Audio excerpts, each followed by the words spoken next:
नमस्कार, ज्योतिष नानी में आपका स्वागत है। आज मैं आपको बताती हूँ चंद्र माउंट पे स्टार, क्रॉस और ट्रायंगल का साइन अगर आपके चंद्र माउंट पे हो तो क्या कुछ होता है। तो चंद्र माउंट कौन सा एरिया होता है, पहले इस चीज को आप देखिए। और चंद्र किस चीज का होता है, देखिए चंद्र जो होता है ना आपके मन का होता है। सूर्य आत्मा बोले जाते हैं और चंद्र आपके मन बोले जाते हैं, ठीक है। तो आपके मन का कारक चंद्रमा होता है और चंद्र का एरिया जो होता है ना हमारा, ये एरिया आपका चंद्र का होता है, बिल्कुल ये एरिया, ठीक है। यहाँ पे आपको अपने साइन को देखना है। सबसे पहला जो स्टार का साइन हो, अगर स्टार का साइन हो, पंचमुखी स्टार हो या फिर स्टार ऐसे भी बनता है, दो तरीके का स्टार बनते हैं। इसमें भी 1 2 3 4 5, इसमें भी 5 मुख है, इसमें भी। तो देखिए 5 या 6 मुख का जो स्टार बनता है, तो कभी भी हथेली में आपको स्टार दिखे चंद्र के माउंट पे, तो ऐसे लोग धनी होते हैं। धन तो होता है, राज्य के सरकार के द्वारा सम्मान मिलता है, अच्छी सूझबूझ और आविष्कार करने वाले ऐसे लोग होते हैं, बहुत अच्छी सूझबूझ रखते हैं, क्योंकि मन होता है। चंद्रमा जो है ना आपका मन होता है और कला से धन की प्राप्ति होती है। चंद्रमा आपके कलात्मक ज्ञान का भी होता है, क्रिएटिव टैलेंट जिसको हम लोग बोल सकते हैं। बहुत अच्छे कवि हो सकते हैं, बहुत अच्छे मूर्तिकार हो सकते हैं, बहुत अच्छे लेखक हो सकते हैं, क्योंकि आपका इमेजिनेशन पावर बहुत अच्छा होता है। क्योंकि कोई भी चीज को आप इमेजिन करते हैं तो वो मन से करते हैं, ठीक है। तो इसीलिए दार्शनिक बहुत अच्छे होते हैं, बहुत अच्छे फिलोसफर होते हैं ऐसे लोगों। और ऐसे लोगों को प्राकृतिक कवि कहा जाता है। प्रकृति से रिलेटेड, जैसे नदियां, झरने, फूल, पत्ती, जैसे लाइक इस तरह से प्रकृति, नेचर से जुड़ी जो भी कविताएं लिखते हैं, उन कवि के हाथ में आप देखेंगे इस प्रकार से स्टार का साइन होता है। तो स्टार का साइन चंद्र माउंट पे इस चीज को इंडिकेट करता है। लेकिन एक चीज होता है, इन लोगों को जल से बच के रहना चाहिए, तो मिस हैपनिंग होने की संभावनाएं बढ़ जाती है अगर यहाँ पे स्टार हो तो। अच्छा, एक चीज और होता है, अगर बड़ा स्टार हो, मान लीजिए बड़ा स्टार हो, किसी को आप देखेंगे चंद्र माउंट पे बड़ा स्टार हो तो क्या होता है। देखिए बड़ा स्टार होता है तो ऐसे लोग रोमांटिक कवि होते हैं। चंद्र माउंट बहुत ही सेंसिटिव एरिया होता है और जरा सा भी इसमें कुछ थोड़ा बड़ा छोटा का सिंबल का भी इफेक्ट पड़ता है तो व्यक्ति के सीधे मन पे पड़ता है। इसमें मैं आपको कुछ निगेटिव बातें भी बताऊंगी। सपोज मान लीजिए यहाँ पे बहुत बड़ा स्टार है और कोई लाइफ लाइन से लाइन आके टच कर गई, कभी तो बहुत अच्छे निकलेंगे, बहुत अच्छे रोमांटिक कवि भी रहेंगे, लेकिन कुछ टाइम पीरियड के बाद ये लोग इतना ज्यादा सोचते हैं, इतना ज्यादा कल्पना होता है, तो कभी कभी ऐसे लोग पागल तक भी हो सकते हैं। तो पागलपन के भी शिकार, मैंने बोला स्टार्टिंग में कुछ निगेटिव बातें भी मैं बताऊंगी, तो पागलपन के भी शिकार हो सकते हैं। तो इस चीज को आपको ध्यान देना है। अगर बड़ा स्टार हो और उसको कोई जीवन रेखा आके काटे तो ये भी, यदि मस्तिष्क रेखा आके टच कर जाए तो ये भी आपके मेंटल होने का, पागल होने की संभावनाएं को बढ़ाता है। एंजाइटी वगैरह बहुत ज्यादा होती है, ओवर थिंकर होते हैं ऐसे लोग, है ना, जिनका भी मस्तिष्क रेखा बिल्कुल यहाँ आके अगर यहाँ पे बहुत बड़ा स्टार हो और टच कर जाए तो ये भी निगेटिव साइन होता है। अगर क्रॉस का साइन हो, ठीक है, और कमजोर हो, तो मैं कुछ निगेटिव पॉजिटिव दोनों साइन में बता रही हूँ, इस चीज को आप ध्यान दीजिएगा। लास्ट में मैं रेमेडीज बता दूंगी कि चंद्र अगर निगेटिव है तो इसका क्या रेमेडीज करनी चाहिए। अगर यहाँ पे क्रॉस हो और आपकी मस्तिष्क रेखा भी गड़बड़ हो, डिस्टर्ब हो, सपोज यहाँ पे द्वीप हो, टूटा हुआ हो, क्रॉस हो, किसी भी प्रकार से शॉर्ट हो, किसी भी तरह के से आपका मस्तिष्क रेखा भी कमजोर हो, तो प्रेम की भावनाओं में एक तो कमी होगी, जल से मृत्यु होने की संभावनाएं बढ़ जाएगी, असफल होते हैं ऐसे जातक, आलसी होते हैं, झूठ बोलने वाले होते हैं, विदेश कभी भी नहीं जाना चाहिए ऐसे जातक को, विदेशों से अत्यंत हानि होता है ऐसे लोगों को।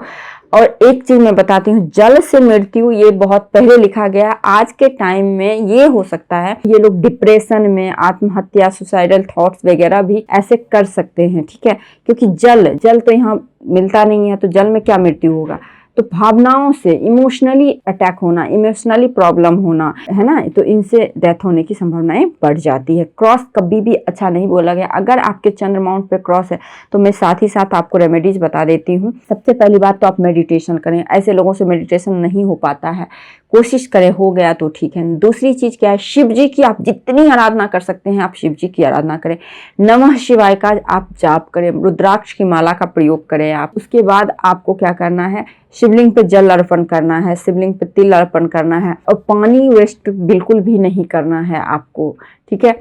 चांदी की कड़ा धारण आप कर सकते हैं, तो इस तरह की से रेमेडीज कर सकते हैं। पूर्णिमा के चांद को आप जल दे सकते हैं, सोमवार का व्रत कर सकते हैं, तो इस तरह से अपने इस नेगेटिव इफेक्ट को कम कर सकते हैं। तो इस चीज को आप ध्यान दीजिएगा, मैं साथ ही साथ रेमेडीज भी बताती जा रही हूँ। अगर मान लीजिए आपका यहाँ क्रॉस हो और सूर्य रेखा भी टूटा हुआ और मस्तिष्क रेखा भी बिल्कुल डैमेज हो, बहुत बड़ा धोखा होने का लाइफ में संकेत है, तो बिल्कुल आपको बच के रहना है। किसी को धन नहीं देना है, किसी पे विश्वास नहीं करना है, बहुत बड़ा धोखेबाज मतलब व्यक्ति खुद भी बन जाता है, कभी कभी अनैतिक कामों में इन्वॉल्व हो जाता है। तो इस चीज़ को ध्यान देना। अगर यहाँ पे आपको ट्रायंगल हो तो कार्य सिद्धि होता है, प्रतिभावान होता है, ऐसे जाते राष्ट्र कवि होते हैं, कलाकार होते हैं, विदेश यात्रा होता है। जितना बड़ा मैं बोलूं उससे भी बड़ा पोस्ट आपको मिलता है, मतलब शब्द नहीं है। यहाँ पे ट्रायंगल अति शुभ होता है, अति शुभ होता है, ठीक है। तो यहाँ पे तो राष्ट्र कवि कलाकार बहुत बड़े होते हैं, तो यहाँ पे बहुत अच्छा शुभ होता है। और फिलोसफर होते हैं, मिलनसार होते हैं, गुप्त विद्याएं जैसे एस्ट्रोलॉजी, पामिस्ट्री, टेरो, आपको रेकी हीलर, जो भी मतलब गुप्त विद्याएं से रिलेटेड चीजें होते हैं उसमें ये लोग महारत होते हैं। बहुत अच्छे मैजिशियन होते हैं, जादूगर होते हैं ऐसे लोग। जिसके भी ट्रायंगल आपके यहाँ पे हो तो ये लोग जादूगर भी हो सकते हैं। वैज्ञानिक विचार जैसे साइंटिफिक कोई भी एडवाइस देते हैं उसमें सक्सेस मिलता है। तो ये सारे कुछ आपको होते हैं अगर यहाँ पे ये साइन हो तो। उन्नति लाइफ में बहुत अच्छी मिलती है, ठीक है। अगर मान लीजिए मणिबंध के पास में अगर ये हो आपको, है ना, यहाँ पे जैसे एक होता है क्या कि ऊपरी चंद्र, एक होता है निचला चंद्र, तो यहाँ पे हो तो ये भी काफी ज्यादा शुभ होता है। ऐसे लोग गुप्त विद्याओं में बहुत एक्सपर्ट होते हैं। अंतर्ज्ञान मतलब इंट्यूशन बहुत स्ट्रांग होता है ऐसे लोगों का। स्त्री से धन मिलता है, चाहे आपकी सिस्टर हो, मतलब स्त्री से धन मिलता है, ठीक है। काला बिंदु हो यहाँ पे, काला तिल बिल्कुल अच्छा नहीं बोला जाता है। पागलपन हो सकता है ऐसे लोगों को, स्नायु रोग हो सकता है ऐसे लोगों को, प्रेम में असफलता मिल सकती है, विलंब से कोई काम होगा, अपयश मिलना, मानसिक अशांति, परेशानी, मस्तिष्क रोगी, लाइक इस तरह से होता है। चंद्र पे तिल कभी भी अच्छा नहीं बोला गया है, तो इसकी भी रेमेडी सेम है। आप चावल का दान करें, व्हाइट चीजों का दान करें, जल का वेस्टेज कम करें, शिव जी का पूजन करें, चंद्रमा के जल दें, है ना, माता का सेवा करें, तो ये सबसे आप चंद्र को मजबूत कर सकते हैं। और यहाँ पे द्वीप भी अच्छा नहीं बोला गया है, बिल्कुल बेकार होता है। यहाँ पे द्वीप अश्लील होते हैं, वाणी में कुशलता नहीं होती, बेकार, मतलब बहुत गंदा साइन बोला जाता है। तो यहाँ पे भी द्वीप हो तो बिल्कुल अच्छा नहीं, ऐसे व्यक्ति से आप बच के रहें। चक्र हो तो मानसिक रोगी, यहाँ पे देखिए इस तरह से चक्र हो तो ये भी मानसिक रोग की, जल भय से खास करके डर रहता है। मानसिक रोगी मतलब एक तरह से किसी ना किसी चीज का एडिक्शन होना, वो चीज जल्दी छूटना नहीं, ड्रग्स लेना, शराब पीना, लाइक इस तरह से। त्रिशूल हो तो सही कल्पना करने वाले होते हैं, बिल्कुल इंट्यूटिव होते हैं ये लोग, साहसी, साहसवान सब होते हैं, लेकिन जिद्दी होते हैं थोड़ा सा। यब का साइन होता है तो चिंता और विपत्ति लाइफ टाइम लगी होती है अगर चंद्रमा पे। और शंख का साइन हो तो संघर्ष से सफलता मिलती है ऐसे लाइफ में, है ना। शंख का साइन इस प्रकार से, शंख यहाँ पे इस प्रकार से कहा गया है, चक्र इस प्रकार से कहा गया है, ठीक है। तो शंख का साइन हो तो ये चीज होता है। तो यही कुछ बातें थी जो मैंने आपको सिंबल बनाए। विभिन्न प्रकार के साइन अगर चंद्र माउंट पे हो तो इस प्रकार से फल मिलते हैं।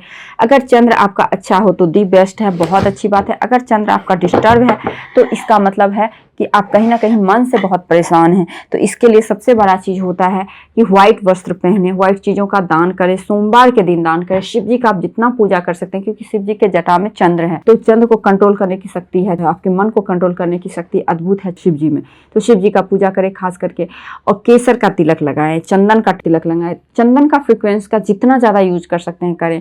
रात में जैसे हाथ में चंदन रब करके उसको सूंघ के आपको सो जाना है। तो इन सभी चीज़ों से आपका धीरे धीरे चंद्र अच्छा हो जाएगा। इसका बैड इफेक्ट जो होता है ना, जो भी तिल द्वीप क्रॉस का जो बैड इफेक्ट होता है ना, वो धीरे धीरे कमना शुरू हो जाता है। तो इस तरह से आप अपने चंद्र को मजबूत कर सकते हैं, ठीक है। तो आज के लिए बस इतना ही रहने देते हैं। यदि आपको वीडियो अच्छी लगी तो वीडियो को लाइक जरूर करें, मेरे चैनल पर नए हैं तो सब्सक्राइब करें, पुराने हैं तो शेयर करें, और बेल आइकन को भी प्रेस करें, और मुझे इंस्टा और फेसबुक पेज पे भी फॉलो कर सकते हैं। तो आज के लिए बस इतना ही। नमस्कार।